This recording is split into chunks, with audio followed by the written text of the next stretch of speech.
That's my tickle. Captain Morgan talking retro games. That's the move. Yeah. That's the one. Welcome to Book Club. Except instead of books, it's games. Oh, and instead of a club, there's us two. But the rest of the idea is 100% the same. As every fortnight, we play one game solidly, Then come here to talk about it. and we want you to do the same. All the games are retro. Most of them are SEGA, Some of them we've never played. or, we've just forgotten we've played them. Because we're old. Because we're old! Because we're old. Because we're old. The Book Club has one central theme. We play retro games for their quality. Games that deserve to still be played. There are some bonus old man memories to be had, but you don't need nostalgia if the game is awesome. We're going to prove it. In the Book Club. Well, hello, and welcome to what is episode 3 of the book club.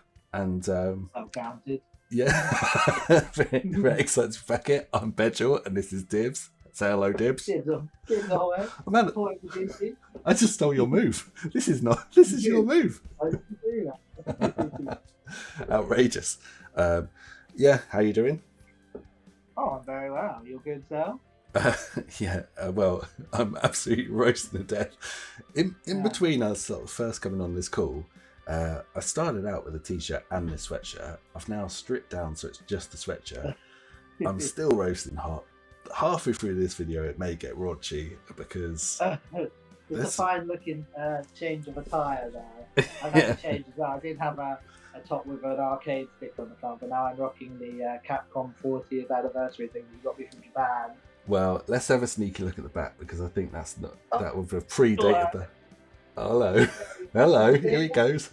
Oh yeah, Good artwork, good artwork. that is damn Lots good. of Capcom characters, very cool, very cool. I do really hope with those that print on the back stays really, really nice and clear for a long time because it's like that's such a good bit of artwork. Yeah. It's had a few washes, and it's doing well so far. See, and actually my one of those, I did some gardening in it, got some mud all over the bottom which stained, put it on a hot Yeah. wash, still come out fine. Happy days. Nice. Yeah. Yeah, I've There you got go. a few stains that I'm going in. Now, It's probably not noticeable.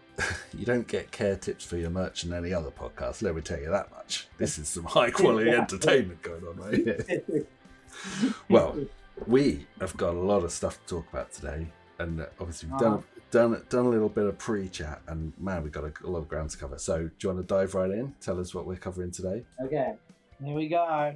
My original bad boy from 1998. The original copy I owned, Jesus. Burning Rangers. I don't know if you can see that very well, but Yeah, pretty that's a beaut. pristine. And I open it up again, show the inside, manual baby. and everything. Little pamphlet there. Don't know what's in it. Can't remember. Haven't taken it out.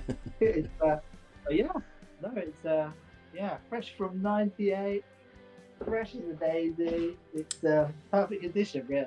So Well, very I think- happy to have them. I think I was saying to Yeah, you go before, for a bit these days.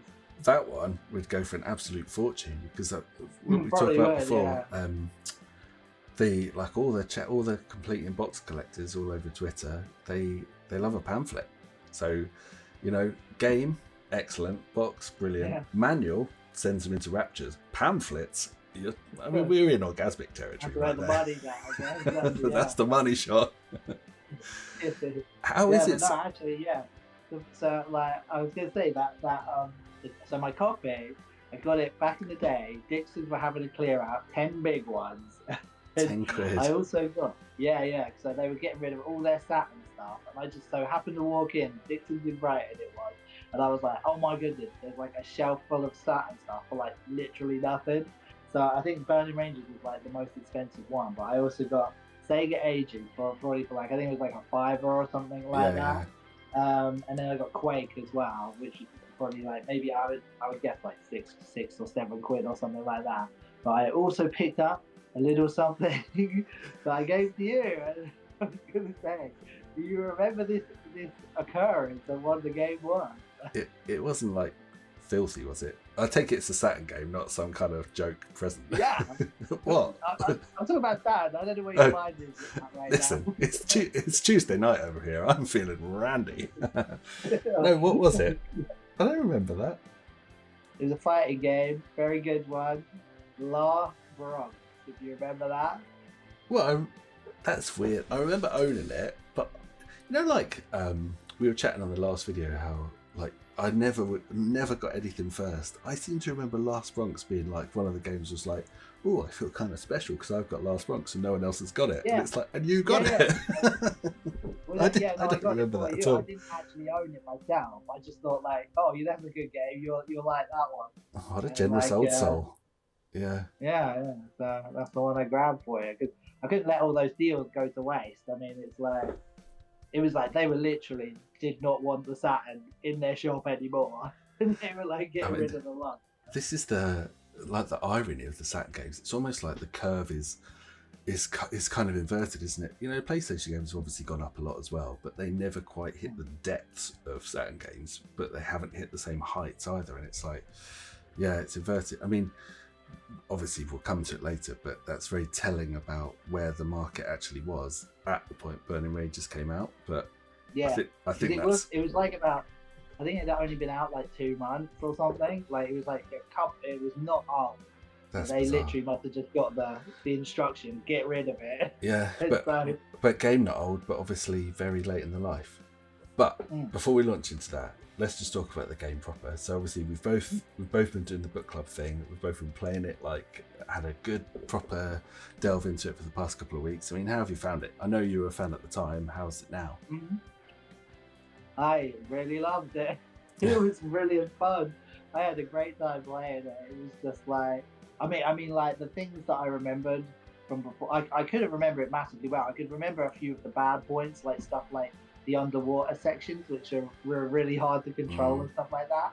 And but actually, I didn't find them that bad this time, and I just really enjoyed the whole experience. Really, it was just great revisiting it, great fun, just good to see the Saturn doing some stuff that they said that it couldn't do, like the transparencies and all this stuff. Yeah. And it was just all in all, like I just think it's a brilliant game. So, well, you know, this.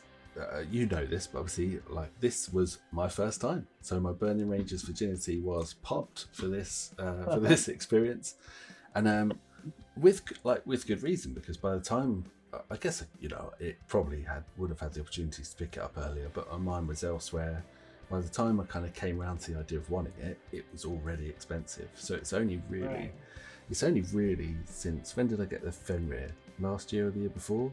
That it's only now that I can play it, because I haven't tried it on emulations, but I don't know, it's just one of those, with how much the Saturn itself is kind of working to make it run, I can imagine that emulators would have a tough time. I don't know, maybe they'd be fine. But were you run Saturn proper then, I take it, like with that copy? Yeah, I was playing that proper game, yeah. Well, I was playing the US version actually. Oh really? So, yeah. I can't actually remember what the PAL optimization is like actually on that one. It was late in the life, so yeah, I'm not sure if they would have put in a ton of effort. I can't remember off the top of my head. I don't know either, because like I was playing on the Saturn, but I was probably playing the US version as well, because most of my ROMs on the Fenrir are US versions and stuff for that reason. But I would guess that because there's a lot of chat about them rushing Burning Ranges through, that there was, obviously we'll get to it, but like some of the modes and stuff they intended to do just weren't in there, and it was I don't know whether the graphics really are part of the rushing, but there were lots of little bits where they talked about it being rushed, and I can well imagine that PAL optimization was not something that they'd. But that said though, there's quite a big gap, isn't there? Because like the Japanese one was, remind me, was it November 97 and then we got it in June 98? Was it that no, I think Japan got it in like February 98. February 98. So, and America got it, we got it June. I mean, they'd have needed to do the translation bit, and there is a fair chunk of speech, and obviously it's part of the gameplay, but it's not. Well, they were going to translate it for 6 languages initially, apparently, but then they just cut it down to Japanese and English in the end. So I'm just thinking, would that window have allowed them to PAL optimize? But to be honest, I don't know. Actually. Don't know, but yeah. So I did. I really enjoyed it. It was. The first half an hour to an hour was painful. Like I didn't enjoy it for about half, because I just couldn't adapt to the camera. And the training stage is never fun. the training stage is very long as well. And unfortunately, I had to do it twice because I did like 2 levels, and then the save game corrupted, and so I went to like play it. This was like only a few days ago, and it was all gone, so I had to redo the bloody training stage again. And it's fun. Like, it's fine replaying the levels because you can whip through those once you know your way around and stuff. But the training stage is absolute dog. But yeah, just until I managed to kind of get my head around what the camera was going to do, there were just bits that was like, simple jumps, like simple platforming sections were just like, I just couldn't do it.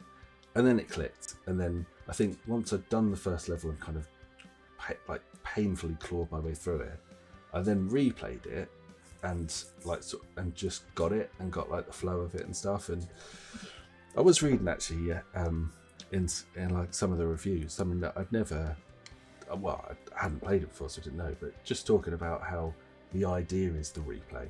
The idea is like get better at it, like go through. Obviously, the ranking system's in there and extra characters to collect and stuff. But I guess I got that because I think I've played the first level 3 times now, or including all the times I died when I was first playing, which sounds embarrassing now, but probably like about sort of 5 or 6 times. And once you can sort of whip through it and everything's at really fast pace and you can kind of see how they want you to be playing it, like then it clicks. And then I'm like, oh, okay, this is like a kind of fast, like arcadey, like action pack game. Whereas I was treating I guess. Yeah. No, I was gonna say, I guess in a way it's not entirely dissimilar to Knights, the way you get like the ranking, like the Yeah. and all that stuff. You get the score and whatever. I guess it's like not a million miles away, so it's like, the 4 stages, I suppose. You replay it, get more people saved, and just get quicker and better at doing it. I suppose that's a kind of big part of it. Because I was looking, because obviously so one of the gameplay elements, I imagine most people have played it, but one of the gameplay elements is that as you're going around the stage, the like pressure gauge is building up. So you've got like a percentage thing top of the screen, it's building up, and when you hit the 20, 40, 60, 80%, it kind of overcooks or whatever, and you get a series of explosions. And obviously, playing it like through the first few times, it's like a challenge element. So you're obviously trying to stay ahead of that, put fires out and keep the pressure down so that the game is easier. But then once you're like quick enough at it, the pressure gauge is never really a problem. And then you can start to look at it and say, oh, okay, it's like a link bonus thing, it's a speed thing, it's trying to, it's all part of the ranking system. You think, okay, I could get that. I did struggle a lot, with the basic move. So I was on the analog pad, is the beauty. It's not had a lot of outings. It is genuinely because I don't play Sega Rally on it. I don't play driving games on it. It's really Knights and this that I've don't really used it for. But I did have a lot of problem doing the backflip. You hear the sound and you have to flip out the way of the flames. And just for the, I don't know, first hour or so, I could not land that punk. It just. Oh really? Yeah. Yeah. Did you say you felt like you had to be really accurate on the analog stick or something? Yeah. And I was reading one of the reviews and saying, because I kept like backflipping and then landed in trouble, like backflipping out of the flames and landed in more flames. And I did read one of the reviews saying that you have to work out where to land. So I only ever mastered literally backflipping out the way. So I don't know whether you can you position where you can? After you jump back, you can kind of angle it to the side, so you can kind of land different kind of places behind you, I suppose. Yeah. And that. So I don't know. It's like you can see more replaying that, just getting better, tighter, like getting everything. Yeah. Yeah. Just programming it into your head that kind of the second you hear that sound, just hit that down button and stuff. And of course, there's something to mention, I mean, chuck it in here, is that randomization idea or the element of the replay. Because I haven't hit it because I haven't completed the game, but you've unlocked it, right? So what does it do? Well, I'll give you like a whole bunch of options. So that the first thing I did was like use that the bonus character. So in the last level, like you basically rescue this character called Iria, and then you can play as her through the rest of the game. And it's kind of like, I suppose it's like an added element of challenge, because one of the big things with this game is you have this voice navigation system that, like, you know, if you're lost, you don't know where to go, you can hit the button and be told like go straight, go right, go down, whatever it is. Excuse me. And basically when you play as her, it just plays the theme song like the whole time. The voice navigation is like gone, so you kind of have to either remember where you're going or just kind of explore your way, find your way through it without any direction and stuff. Yeah. And yeah, basically that was one of the things that you're able to do. The other thing is it has the option to kind of mix up the levels, like randomly generated like chunks of the stage and put in like different orders and things like that. And I didn't really like have much of a go at that. Like I was just kind of using the bonus characters and stuff like that. But that's something that I want to explore a little more pretty soon. So that could be quite interesting. That would definitely mix up a lot, because you could, I mean, obviously there's satisfaction in getting good at the levels and getting the memory built in, you know, night style, like muscle memory style way of playing it. But obviously having a new challenge and new levels is good. I think there are parts of the game where you can tell the gameplay is constrained by what they're doing with the graphics. So the camera is one of it, and obviously we should unpack that a bit, but you can tell there are exceptions, but they've made the rooms very small, structured, compact, you know, and there are bits where they're making you do platforming elements and you're jumping between bits, and it is in a tight space. And I guess part of the issues you get with the camera, because it does occasionally, just a lot of the time you feel in control of the camera, and then occasionally it'll force itself on you, and it'll just decide, no, I'm doing this, I'm sweeping around you now, I'm coming behind you now. And it's because it's in such tight spaces that becomes a real issue. You know, it's like, you know, any bit in those early 3D games where they're trying to work out where to position the camera so you could see the player, they always struggle when you're up against walls or in corners or whatever. And obviously the levels are tight, and so there are loads of those angles, and that was a challenge. I think it's, you get used to it, you know, you kind of get used to changing your flight path as the camera pans around and stuff. And yeah, it's definitely something you end up having to live with more than kind of like feel comfortable with. I think it's like, I mean, even like after I beat the game and I was playing it with like the bonus character and stuff like that, it's like there's a piece of the video that I think I recorded, and it was like I looked like that Kotaku, no, was it IGN, one of the journalists playing Cuphead anyway. Basically, they couldn't play it all, and I was literally feeling like that person, like trying to jump up to this platform, like this. Please believe me, this isn't my first game. It was just I just couldn't like get the camera to go where I wanted, so I could jump up to this platform. It was just, and it was hard going. It is a shame, because obviously the game is about the gameplay. You know, we'll get to graphics in a sec, but it's about the gameplay. But it interferes at that point. It's like, you know, there's just, it's sort of getting in the way of the gameplay. I think on the second boss, you know, the kind of, it's actually a very Gilwing boss, isn't it? You know, the big monster submarine thing. Yeah, all the bosses are very Knights-like. Yeah, and again, you can see the graphical influence there, because they're bigger rooms. Like Gilwing, it's quite a big room, quite an active boss. But because it's in, the first two are anyway, but you know, they're in a very constrained way. They're very controlled what happens with the boss. And you can see it's sort of fitting around what the graphics can do. You know, I can make this space look impressive, but don't be too open-ended about the room design. But yeah, that second boss anyway, you know, you've got platforms all around, and as it comes for you and you're kind of trying to jump out the way, and the camera's shifting angles, and it's a skill to work out. Your flight path is kind of like a weird parabola, isn't it? It's like forwards for a bit and then the camera's panning and you come back. So in a way kind of satisfying.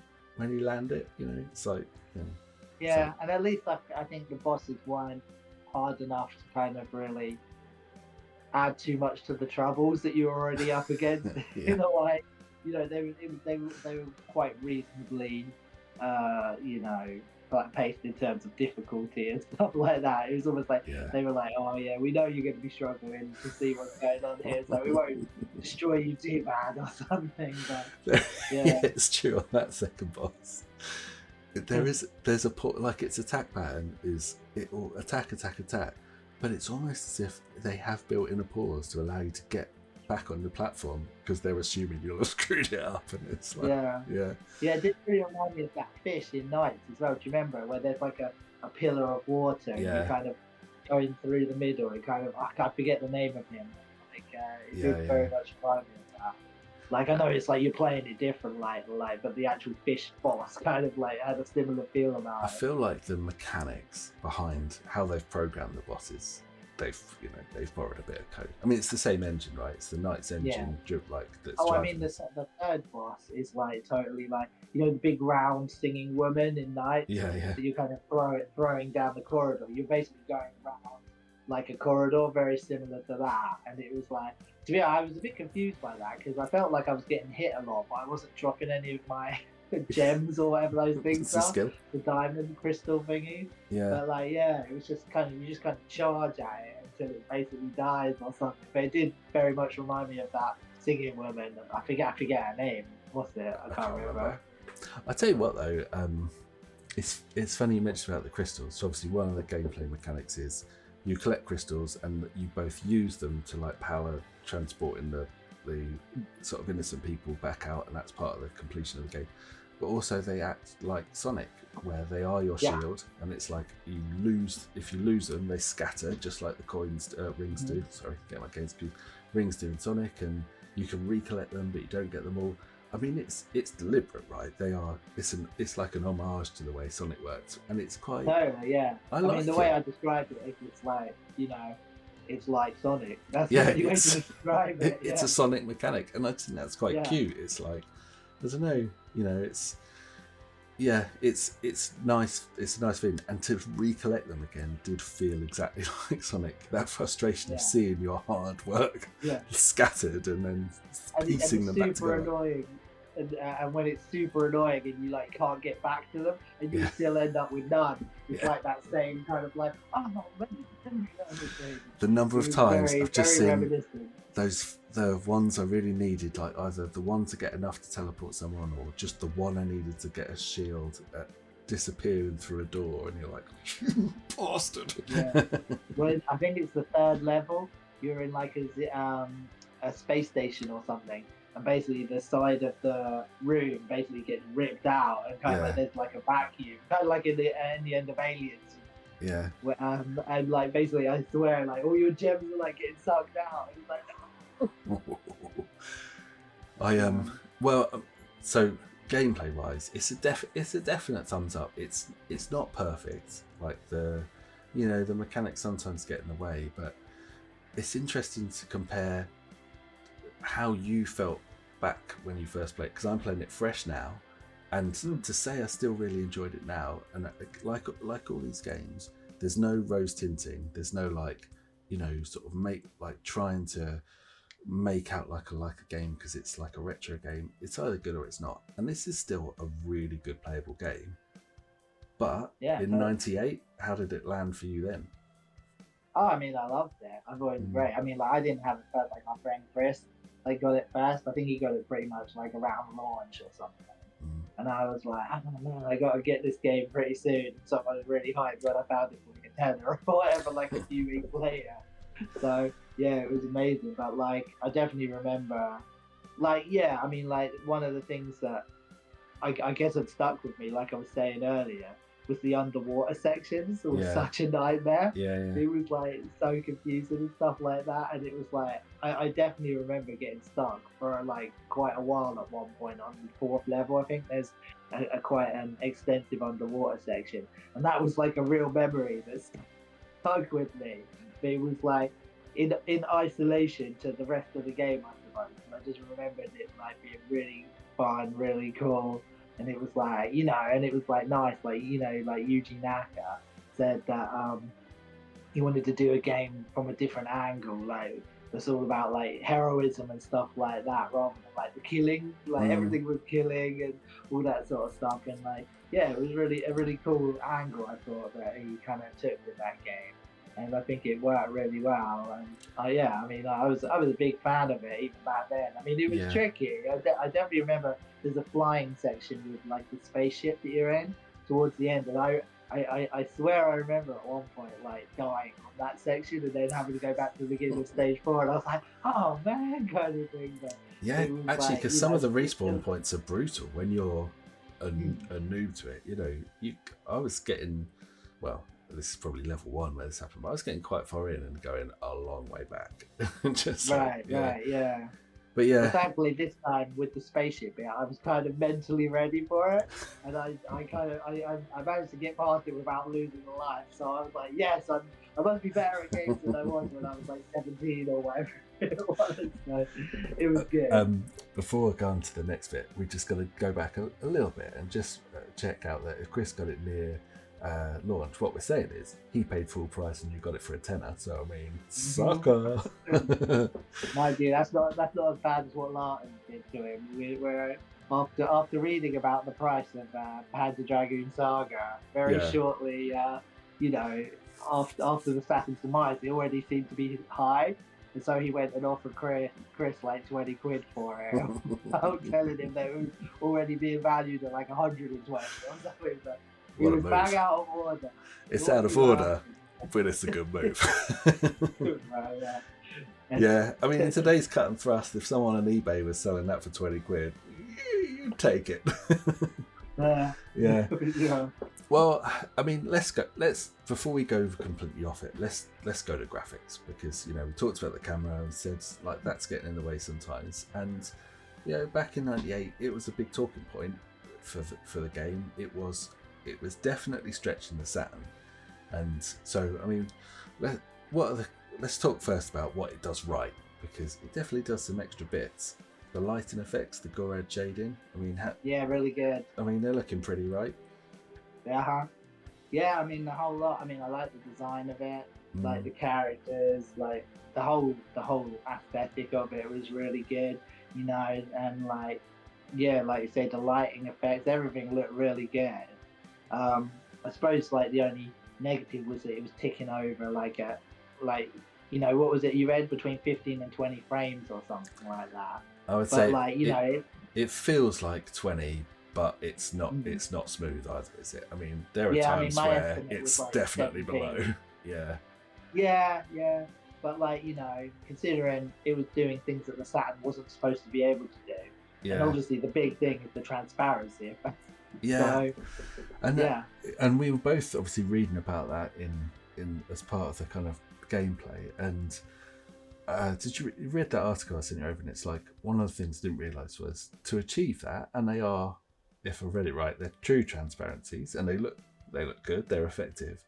But very good. I mean, you read the level of complexity. We know like the Sega team, or teams I should say, were the ones that really understood the architecture and managed to push the performance.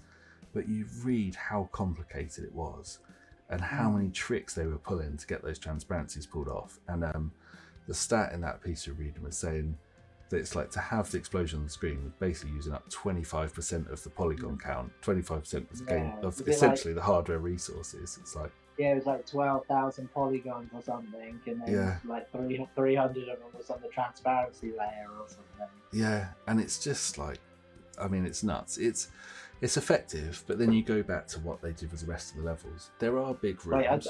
Go on. I just realised I said 12,000. I meant 1,200. I should have clocked it. Obviously, these days, it's like 12,000 on a limb. It's like... I'm glad I corrected that now, because that would, like, later tonight when I'm trying to sleep, I'll be like, I said 12,000. You notice I didn't pick up on it, and I obviously read the same thing. But, like, yeah, you can see where they wanted to showcase some impressive elements. Obviously, it struggled another bit. The frame rate is a bit painful. No, it's like even by like 1998 standards, and actually we'll come onto it, but obviously its peer group at that point on PlayStation N64 was really quite far ahead. But the frame rate, the lighting looks lovely. Obviously the textures and the clipping, there is stuff bouncing in and out all the time, and you're running about.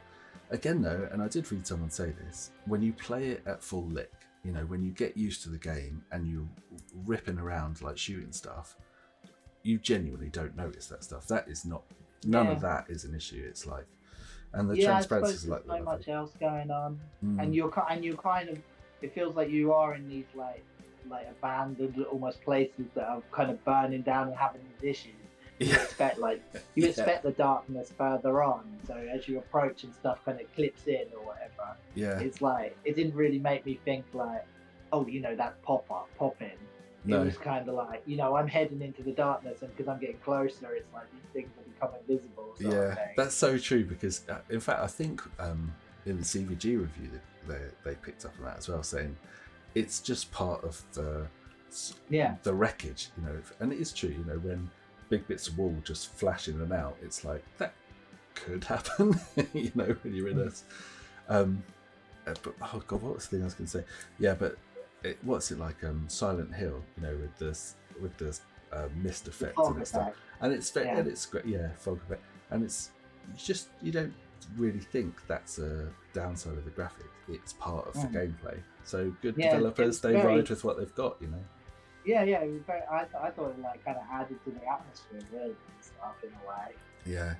One thing we must mention, because I think we both noticed it though, is presumably because of the way those transparencies are working, sometimes the layers are all out of sync. So I think we both had it where somehow we'd got our character in between the transparencies, and so we were kind of being made transparent as well.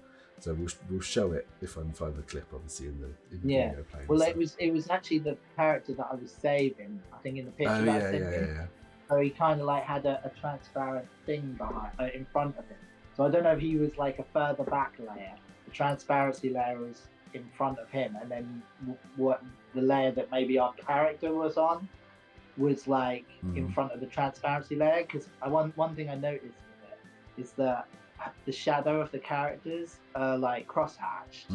So on that layer, they obviously weren't doing the transparencies, and that must have been on the same layer as the main character. But yeah, I didn't really give it too much thought, but I was kind of like, when I was reading that article you said, kind of piecing it together a little bit. So in my mind, it's more like a quirk, isn't it? Yeah, because I think on the bit we'll show it. Yeah, I was like, Tillis was like standing on some kind of transparent window thing, so you could sort of see down into the ground below, and it was like someone had sort of popped up a frame of glass and she was standing in front of it. It's just, it's not a big deal, but it's obviously, I guess I looked at the whole thing and thought they've done these things. They've done the Gorad shading, they've done the dynamic lighting effects, they've done the transparencies, but it is at a cost, and it's like, and I guess that's where I'd probably look to. We were talking about what else is out at this point, and so let's talk timing, but kind of starting off with, it's peer group, and God I love our Saturn, but what PlayStation was doing by this point was like, so you got obviously like true 3D. So Tomb Raider 2 had come out in November '97. And so 3 months ahead of the Japanese launch, and like a good sort of 6 months ahead of this one. And you look at it's smooth, the textures are so clean, like the environments are massive and stuff. And I did feel like there was a little Tomb Raider nod actually in it as well, because I think it was it on the 4th level or something? You're kind of running up this hill, and suddenly boulders start coming down towards you. And I was like, what game am I playing here? And I was dodging left and right and stuff. But I was like, I'm so like caught off guard by it. I think I got hit by most of them, but it was very Tomb Raider-y. So they obviously did that. The gameplay definitely has, a lot of the gameplay is find a switch and open a door. And that's very Tomb Raider, isn't it? It's like, that's true. I guess it's kind of what, early 3D, which is sort of quite structured, boxy levels, lends itself to. But yeah, so you've got Tomb Raider running there. You've got Gran Turismo would have come out in June 98. Obviously, very different style of game, but I mean, really Right. showcasing smooth 3D and that was amazing. I remember. and so Mario 64, obviously like different kettle of fish again, but that's June 96 in Japan, and then at like some point in 97 here, like March, I think. Right. And I guess you just look at it and say, that's not to dismiss Burning Ranges, it's just to sort of say, it does prove Saturn can do this stuff, but it just felt a bit late, I guess. You know, it's like... Yeah. I mean, there was other stuff like doing really good stuff at that point too, like, what was the Sonic racing game? You know, it's not coming to me. You'll think of it. You're going to have to think of it, otherwise it'll be another nightmare moment that's going to haunt you. Oh my goodness, I can't even remember what it's called. Come on. Are we going to have to edit? Yeah. Oh my life. It's like a game that I talk about all the time and I can't even think of what it's called. Sonic R? Sonic R! Yeah. Yes. I just wanted to say Sonic All-Stars and I couldn't get it out of my head. Anyway, go on. I had Sonic Jam stuck in my head. Yeah, Sonic R, yeah. Amazing soundtrack, by the way. So check that one out. But yeah, no, it was like, I mean, there was like all kinds of tricks that game was doing. Like, that had transparency effects. Yeah. It was like, it had a thing to kind of mask the pop in and stuff like that. It kind of would fade in like transparent. The whole track was like transparent so it got close enough and stuff. I think that was Traveler's Tales actually, like very good programming and stuff. And yeah, no, that was like, I mean, there were people like doing stuff with Saturn, figuring it out at that point. But like, yeah, like you say, it was late in the day and stuff like that. And you know, unfortunately, PlayStation been doing stuff like, well, since the beginning, really, and stuff. So. Yeah, and I guess it's the main thing when you look at the kind of comparable era of PlayStation games, that kind of late PlayStation. They're just very smooth 3D. You know, we know it proves Saturn can do 3D. It proves that it can do those lighting effects. It proves a lot of what it can do. But the frame rate isn't there, and PlayStation you can see that kind of, it's just more at home with 3D, and that's a shame. But I mean, it didn't have Burning Ranges. It's the classic Saturn versus PlayStation thing. It's like Tomb Raider's great. I played Burning Ranges a lot more than any PlayStation game in the last couple of years.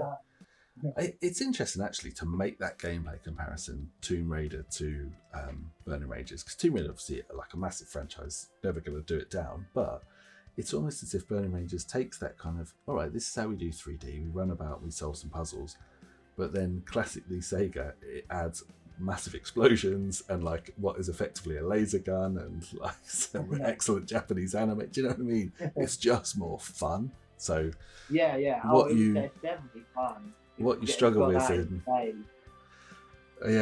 think what you don't get in graphics, you do get in gameplay. I mean, that's what you'd always say about Saturn, and yeah, God love it. But timing is still a massive factor. So this game, it's obviously, like I was reading back the episodes, it's trailed for ages in 97, yeah. It's trailed for ages in 97. Like, it's a development stage. People talk about it being rushed, but it was in development for quite a long time. And obviously, so when's it out in Japan in Feb 98? But by that point, at the, what would it have been, Tokyo Game Show? Basically, whenever it was, and they announced Saturn over, it had happened. You know, you were in the phase of, everyone knows Saturn is going out the door. There was loads of coverage of Dreamcast by sort of late 97, wasn't there? And I think certainly by the time you get to 98, it's like June 98, when we get our hands on Burning Ranges, you know, the Jap release of Dreamcast is just around the corner. Sonic Adventure, talk about 3D comparison, Sonic Adventure comes out 6 months after this game is released. But it's just interesting that they still made that much effort. So Yuji Naka and Sonic team made that much effort to bring this to life and make it happen, despite what was obvious. They must have been under a lot of pressure to say, like, can it? You know, it's the end of the I would think, yeah. I mean, they did say, like, I think, like, was in Naoto Oshima, the director guy, was, I think he did say in one interview that they still did leave out, like, quite a lot of stuff. Like, we were talking earlier, like, about like initially it was going to have 4-player online, and it was going to have a 2-player mode and all this sort of stuff, and like all that stuff got shelved, and then eventually can see the influence of all that stuff kind of go into Phantasy Star Online when that came out on the Dreamcast, like the MMO stuff and that. But yeah, because a lot of the team moved on to PSO, didn't they? And said like so. Yeah. Which I didn't realise. I wouldn't have drawn the obvious links. You talk a lot about gameplay comparisons between the two and elements like that, which made. But yeah, a lot of the team from this moved on to work on that, so it makes a lot of sense. And yeah, does it feel like a Sonic Team game? So Yuji Naka was what, producer, and then what? He was the producer. Yeah. Remind me, what was the director's name?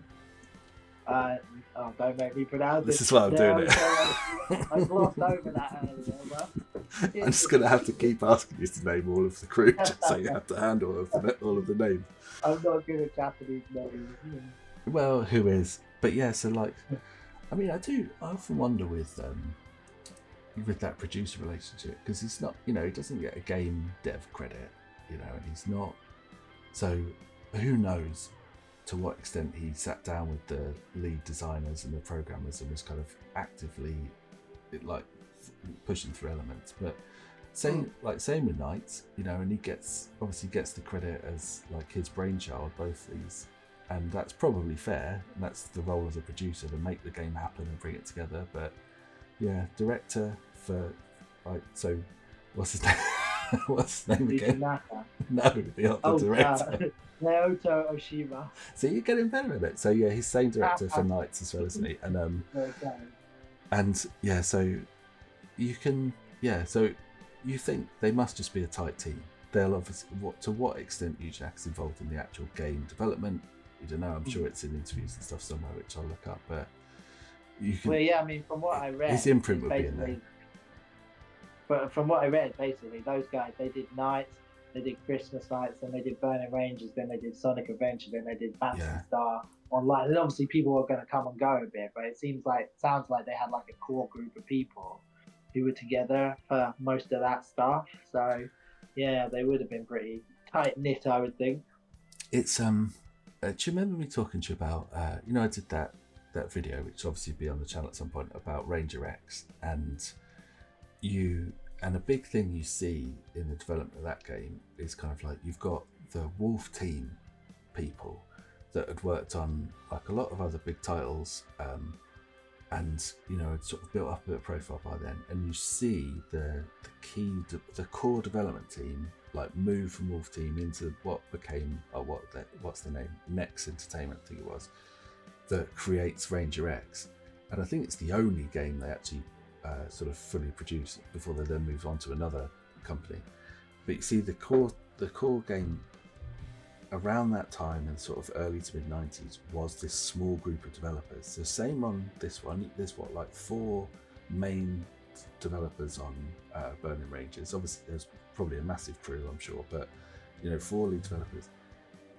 By the late 90s, and obviously going into the sort of the more modern era, those teams are like 50, 60 people. And so to have a tight team like that in Sonic Team, you can imagine they really would have been right in each other's pockets and know how each other works. All the tricks we talk about, like the way the program bosses and like the music is obviously another element, and gameplay, they'll know each other. They'll work together like that. So yeah, Yuji Naka's fingerprints, no doubt on it. And I guess the other bit, it's going to be my turn to have a go at some music, some Japanese names. So the music, also a comparison. So this is by Naofumi Hataya. Is that good? Okay, yeah. Who also did Sonic CD. Sonic CD. And then what I haven't heard, but you've heard the Japanese one. So in the Japanese one, the like main theme is done by Takanobu Mitsuyoshi. Huh? Yeah. Landed it. Do you want to do a rendition of his most famous theme? Brace yourself. Daytona, let's go away. That's pretty damn good. I mean, what is it like? We're getting on for midnight over here, so that's impressive. I just think, I mean, core team. obviously, like it does feel like a Sonic Team game. It does feel like it's unique. It's, you know, that element you talk about, Yuji Naka's idea of not the violence, not the aggression. Let's do something heroic. I love that about it. It is different. It is very Sega. It's very Saturn. It's very Yuji Naka.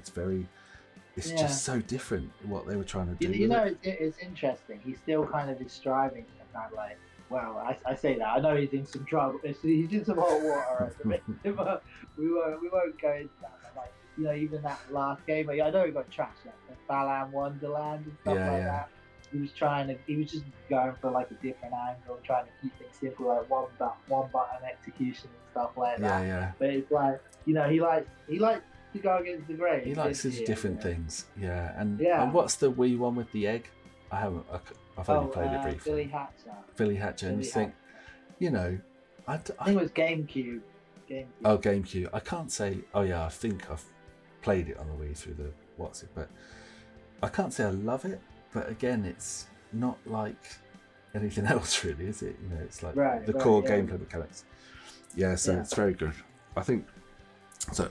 Music, I wouldn't say is a massive feature of Burning Rangers. Obviously, you've got the nice anime intros and the theme music and stuff, and there is in-game music, like on the bosses and stuff. It's more noticeable, but it's not like I think it's a massive element of it. Well, I think for a lot of it, like, I mean, one of the things that Naoto Oshiba was very proud of was the voice navigation. Yeah. And you know, a lot of the in-game, it has no music. It's like, you know, the sound effects of the burning and whatever's going on in the facilities and stuff, and the voice navigation. You know, that's the kind of atmosphere of it. Like, you know, there isn't a whole lot of music. But when the music does come in, like, I mean, I really liked what. Yeah, it's effective, and actually, it's really true what you say. Like, you don't miss the music when it's not there. They have just enough speed, because obviously Chris, the navigator lady, she comes in like fairly often, and obviously you can call her up with the help button, the help navigation button. But obviously, it's also doing the other bits, like there's the sort of side story of the other Burning Rangers doing their mission around you, which you don't see a lot, but you hear them and they're like rescuing people, and Chris is interacting with them over the radio. Yeah. And it's really well done, because it's like, it reminded me a lot of later in the Halo series, where you get a lot of chat going on in the background. You know, it's very done. Yeah. The story kind of, you know, the action usually has a bit of narrative overlaid of it. Certainly the beginning and end of each mission is smoothed into it with whatever the main what's her name, Cortana, talking to you and stuff. And it's very similar. It really gels the game together, because you get Chris chatting away in your ear, and obviously when you get to the end of the mission, it's happening. It just all flows.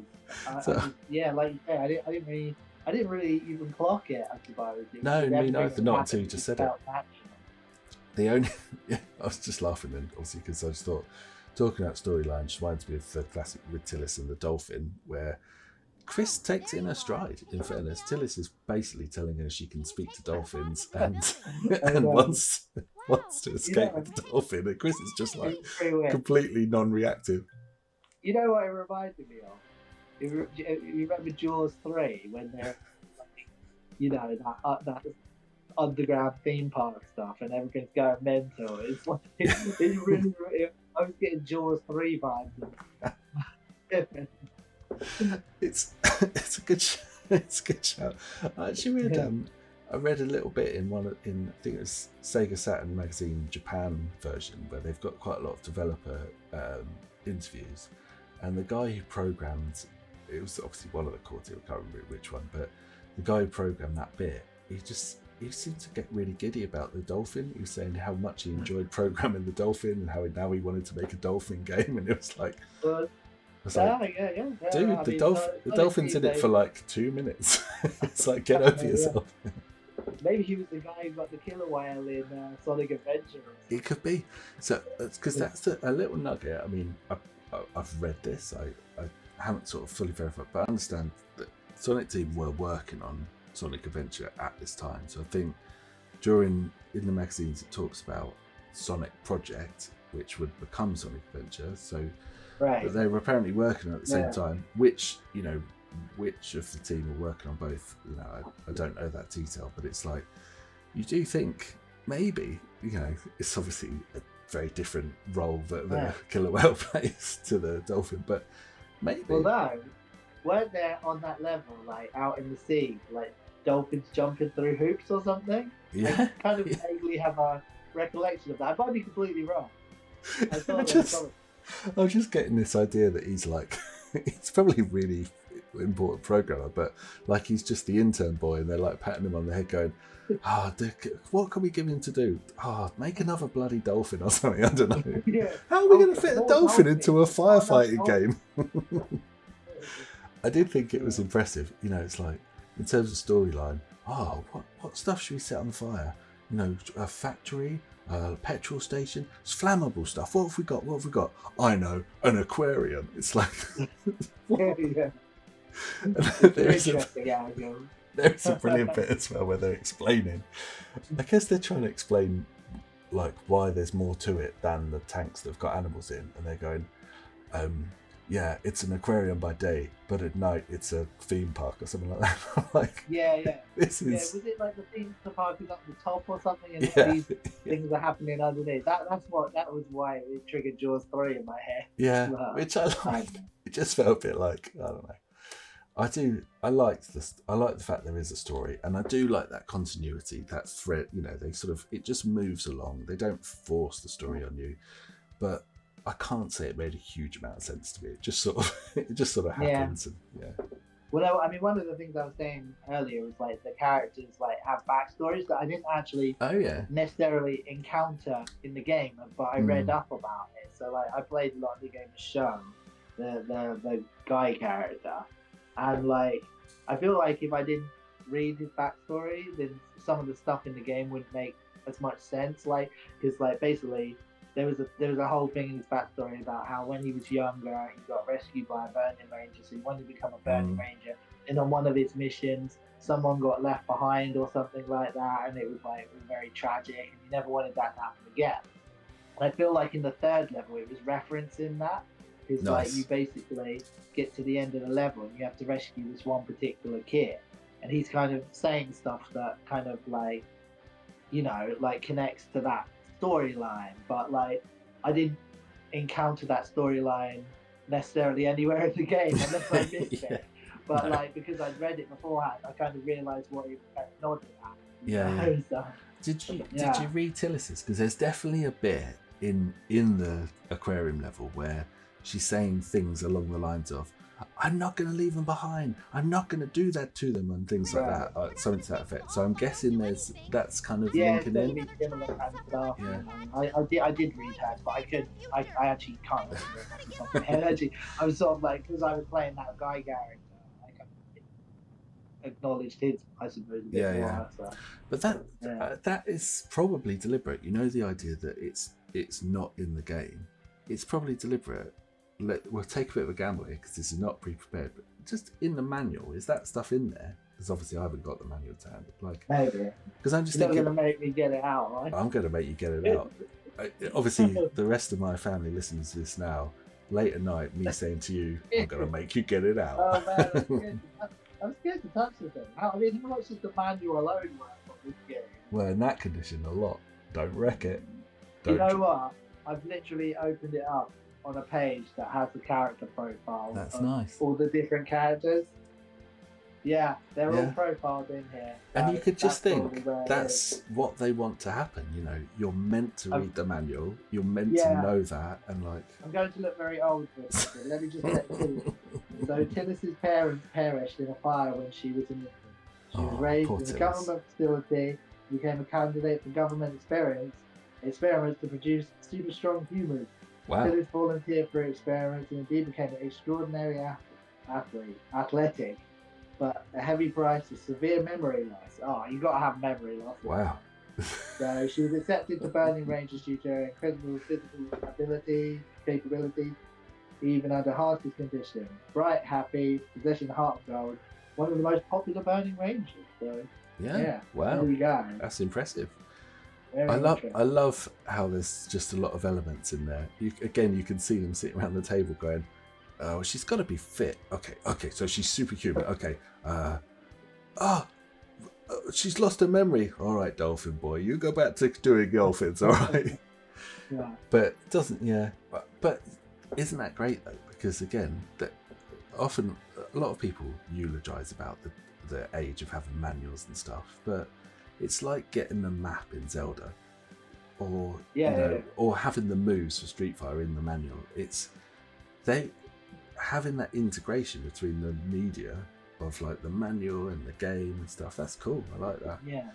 Not I mean, that's the thing. I didn't even acknowledge that those backstories could be in the manual because my mind is so far removed from that idea because of modern gaming. Yeah. I suppose. Yeah, exactly. If it's not like explained in a really long cutscene at the start of the game. Yeah, it's like it's right there. It's in the manual. Do some reading beforehand.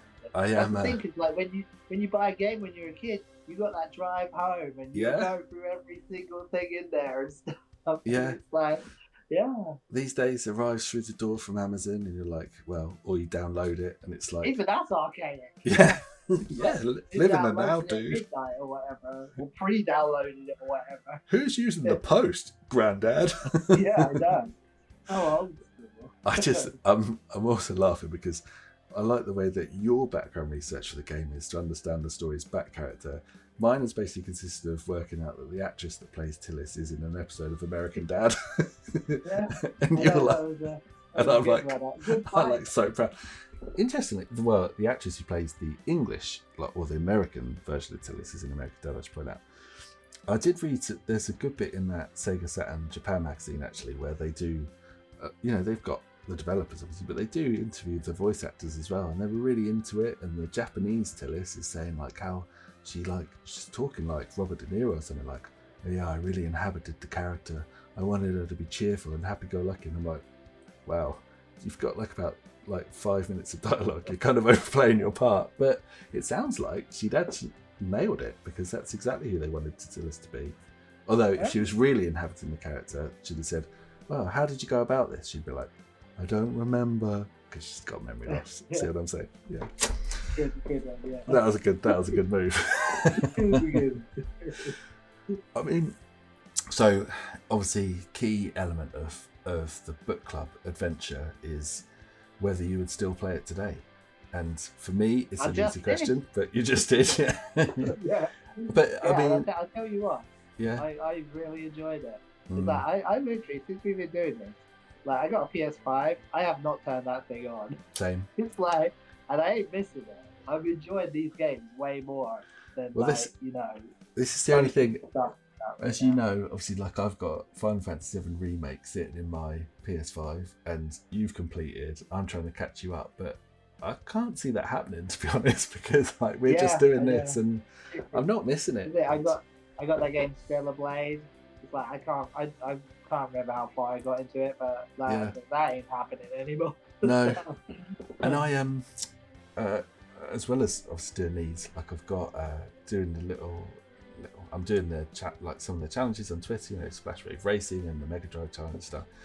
I'm playing those games with a purpose. That's the thing I like, is obviously playing it for these. It makes you get them out the drawer and play them and stuff. But yeah, playing games for the purpose is great.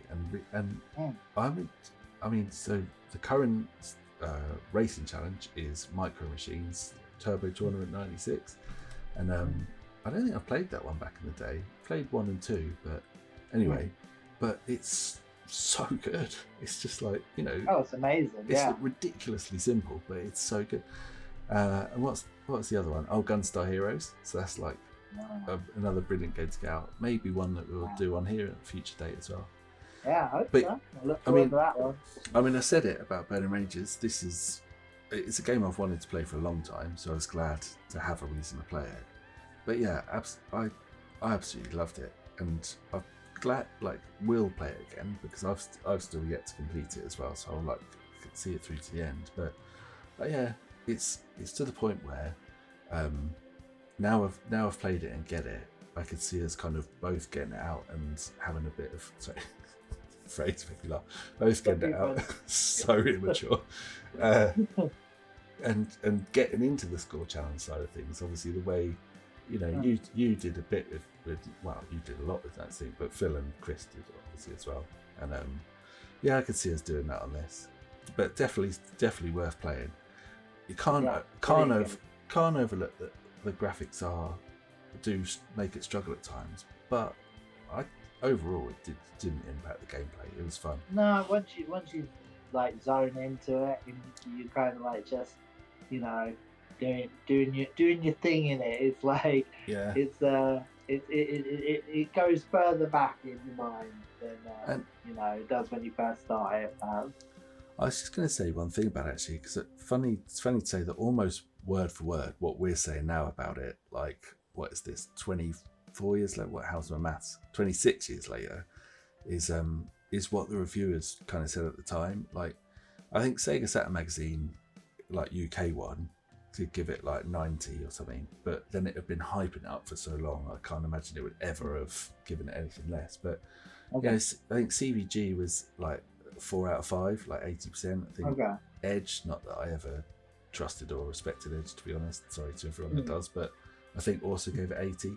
And they're both saying, I loved it, it's a really playable game, it's brilliant, but it's just, you know, it struggles sometimes, and so it's kind of, you know, 4 out of 5, 80, which I think is a bit harsh for how good a game it is and how original it is and stuff, but sort of, yeah, I would rate it higher, but it's kind of comes out telling you at the time it was respected, it was understood, they got what it was doing, but it was also up against some seriously stiff competition by that point. And it was, yeah, but I don't know, it was doing such a different thing. You know, I almost don't even think of it in connection with anything else really. No, at the true. Out at the time. No, it was true. doing like just a completely different angle, and it was like, it was unique and it was refreshing, very Sonic Team, very Sega really.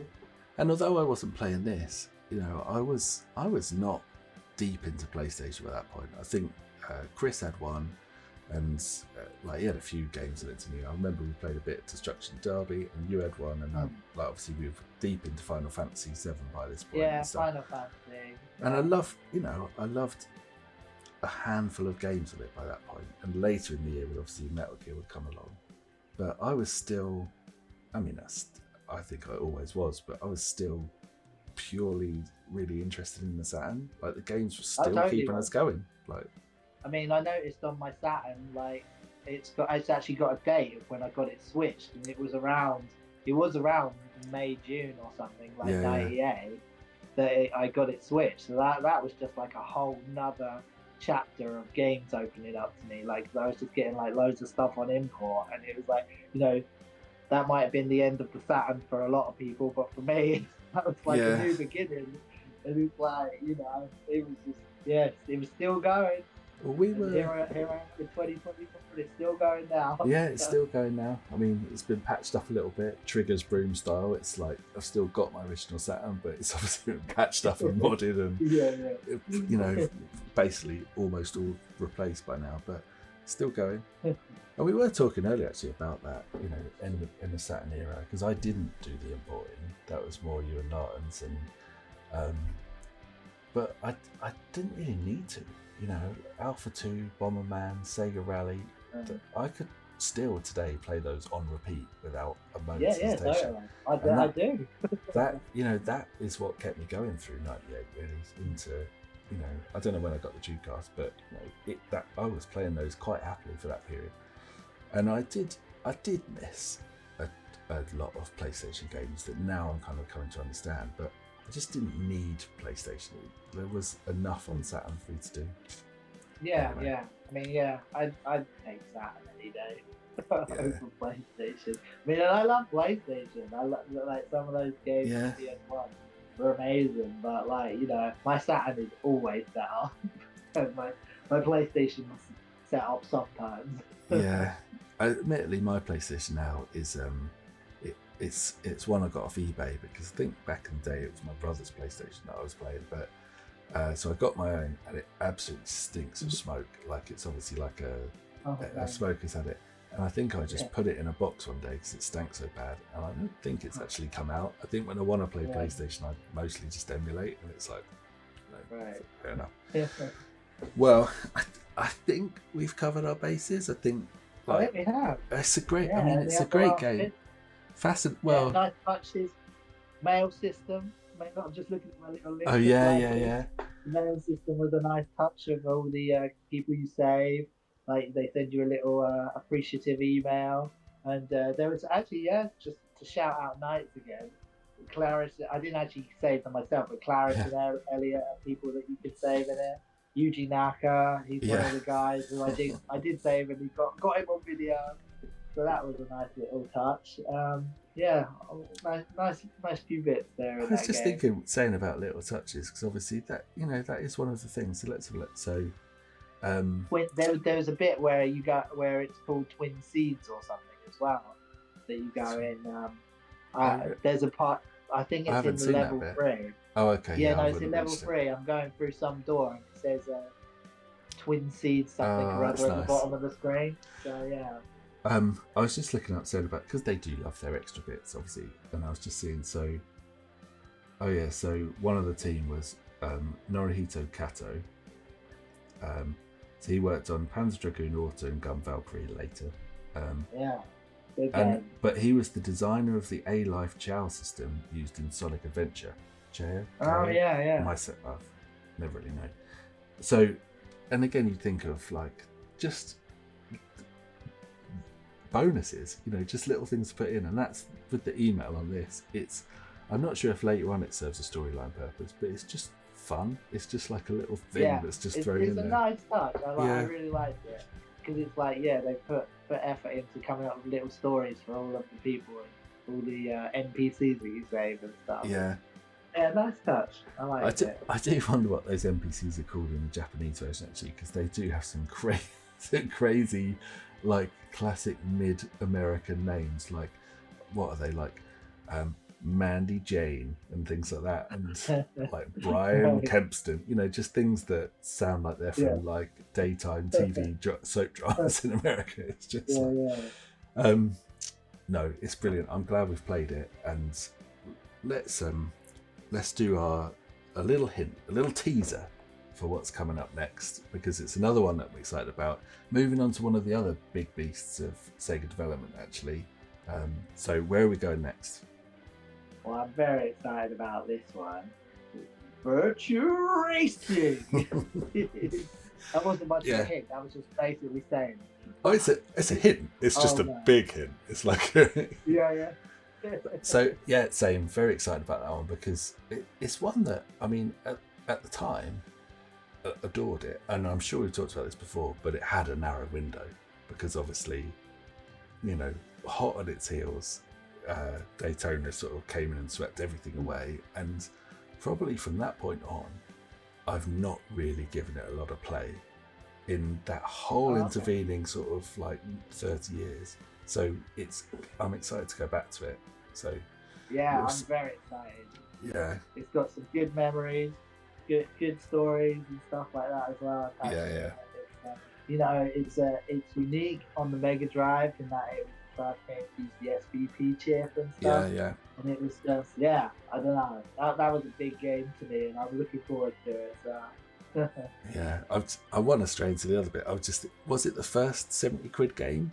Because that with the SVP chip in, it was a costly game, but I think it was 70, and I don't remember anything else being that much before then. The only other thing I can think of that cost in that kind of region, I think Phantasy Star 4 kind of was up there, but I think they came after Virtual Racing. I might be wrong.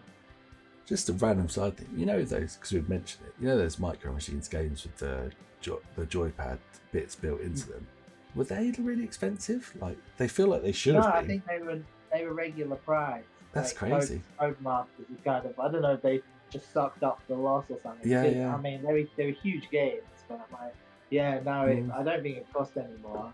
I don't remember it cost anymore. No, I don't. Anyway, side note. So, very nice talking about that game. Obviously, very nice talking to Fine Self. I'm very excited about Virtual Racing coming up. So, good to do it. I'm bracing myself for the ending now. I feel like What I'm this not has been sucking great. myself. Don't even do it. You're gonna have Well, to this lead has been great. Thanks for having me. it.